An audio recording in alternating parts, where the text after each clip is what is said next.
অভাব নয়, সীমাহীন লোভই দুর্নীতি বিস্তারের প্রধান কারণ শীর্ষক বিষয় নিয়ে তরুণ প্রজন্মের মাঝে সততা ও নিষ্ঠাবোধ সৃষ্টি এবং দুর্নীতির বিরুদ্ধে গণসচেতনতা গড়ে তোলার লক্ষ্যে দুর্নীতি দমন কমিশন দুদকের উদ্যোগে গৌরীপুর উপজেলা দুর্নীতি প্রতিরোধ কমিটির আয়োজনে শিক্ষার্থীদের মধ্যে নৈতিকতার উন্নয়ন ও উত্তম চর্চার বিকাশের প্রয়াসে গৌরীপুর উপজেলার মাধ্যমিক স্কুল পর্যায়ের শিক্ষার্থীদের অংশগ্রহণে আন্তঃস্কুল বিতর্ক প্রতিযোগিতার ফাইনাল রাউন্ড এবং পুরস্কার বিতরণ অনুষ্ঠিত হয়েছে।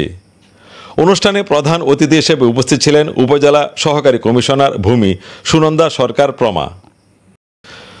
২৬ মে রবিবার বিকেলে গৌরীপুর নুরুল আমিন খান উচ্চ বিদ্যালয়ের মিলনায়তনে অনুষ্ঠিত বিতর্ক প্রতিযোগিতার ফাইনালে পক্ষে অবস্থান নেন শাহগঞ্জ স্কুল অ্যান্ড কলেজের শিক্ষার্থীরা এবং বিপক্ষে অবস্থান নেন নুরুল আমিন খান উচ্চ বিদ্যালয়ের শিক্ষার্থীরা।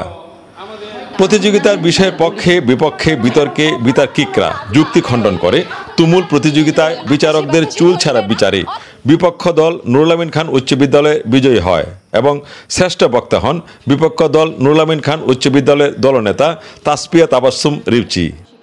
বিতার্কিকদের পক্ষ বিপক্ষের যুক্তিতর্কের মধ্য দিয়ে উঠে আসে দুর্নীতি দেশের উন্নয়নের প্রতিবন্ধক, সীমাহীন লোভ এবং মনুষ্যহীনতা ও উচ্চাবিলাসিতা আর মানুষের মনে সৃষ্টিকর্তার ভয় না থাকায় বাংলাদেশে দুর্নীতি বাড়ার কারণ। দুর্নীতি দমন করতে পারলে দেশের উন্নয়ন বেগবান এবং টেকসই হবে। অনুষ্ঠানে বিতর্ক প্রতিযোগিতার রানার্স আপ ও চ্যাম্পিয়ন দলের ট্রফি ও শ্রেষ্ঠ বক্তাকে পুরস্কার তুলে দেন প্রধান অতিথি ও বিশেষ অতিথিবৃন্দ। এছাড়াও দুর্নীতি প্রতিরোধ কমিটির উদ্যোগে 10টি বিদ্যালয়ের শিক্ষার্থীদের অংশগ্রহণে 2টি গ্রুপের রচনা প্রতিযোগিতায় 6 জনকে পুরস্কৃত করা হয়।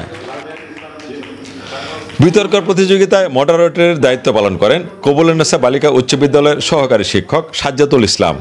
বিচারক হিসেবে দায়িত্ব পালন করেন গৌরীপুর রাজেন্দ্র কিশোর সরকারি উচ্চ বিদ্যালয়ের সহকারী শিক্ষক মোহাম্মদ আতর রহমান, শালিহর হাজী আমির উদ্দিন উচ্চ বিদ্যালয়ের সহকারী শিক্ষক মোহাম্মদ রফিকুল ইসলাম, ইসলামাবাদ সিনিয়র ফাজিল মাদ্রাসার সহকারী শিক্ষক আমিরুল মুমিনিন। দুর্নীতি প্রতিরোধ কমিটি গৌরীপুর উপজেলা শাখার সভাপতি মতিউর রহমানের সভাপতিত্বে দুর্নীতি প্রতিরোধ কমিটি গৌরীপুর উপজেলা শাখার সাধারণ সম্পাদক ফারুক আহমেদের সঞ্চালনায় প্রধান অতিথি হিসেবে উপস্থিত থেকে বক্তব্য রাখেন উপজেলা সহকারী কমিশনার ভূমি সুনন্দা সরকার প্রমা। অনুষ্ঠানে বিশেষ অতিথি হিসেবে উপস্থিত ছিলেন দুর্নীতি দমন কমিশনের উপ সহকারী পরিচালক মোহাম্মদ ইব্রাহিম খলিল, উপজেলা মাধ্যমিক শিক্ষা কর্মকর্তা মোহাম্মদ মুস্তাফিজুর রহমান। অতিথি হিসেবে উপস্থিত ছিলেন দুর্নীতি প্রতিরোধ কমিটির সদস্য মুক্তিযোদ্ধা সংসদের সাবেক কমান্ডার মোহাম্মদ আব্দুর রহিম, বীর মুক্তিযোদ্ধা তফাজ্জল হোসেন, নুরুল আমিন খান উচ্চ বিদ্যালয়ের প্রধান শিক্ষক মোহাম্মদ আজিজুল হক। সময় নিয়ন্ত্রক হিসেবে দায়িত্ব পালন করেন দুর্নীতি প্রতিরোধ কমিটির সদস্য নুরুল আবেদিন, নূপুর রানী ভট্টাচার্য। অনুষ্ঠানে উপস্থিত ছিলেন শিক্ষার্থী, সাংবাদিক, শিক্ষক এবং দুর্নীতি প্রতিরোধ কমিটির সদস্যরা উপস্থিত থেকে বিতর্ক প্রতিযোগিতাটি উপভোগ করেন। ফারুক আহমেদ, জি নিউজ, গৌরীপুর, ময়মনসিংহ।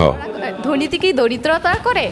জি না মাননীয় মডারেটর, দুর্নীতি করে প্রশাসনিক কর্মকর্তারা এবং সরকারি কর্মকর্তারা। তাহলে কিভাবে অভাব দুর্নীতির প্রধান কারণ? আশা করি উত্তরটি দিয়ে যাবেন। ক্ষুধার্ত মানুষ যখন পেটে পাথর বেঁধে সান্ত্বনার গল্পটিকে লম্বা করে, তখন মনে সেটেলাইটে জেগে ওঠা সুকান্ত বলে ওঠে, ক্ষুধার রাজ্যে পৃথিবী গর্দময়, পূর্ণিমার চাঁদ যেন ঝলসানো রুটি। মাননীয় সভাপতি, শেষ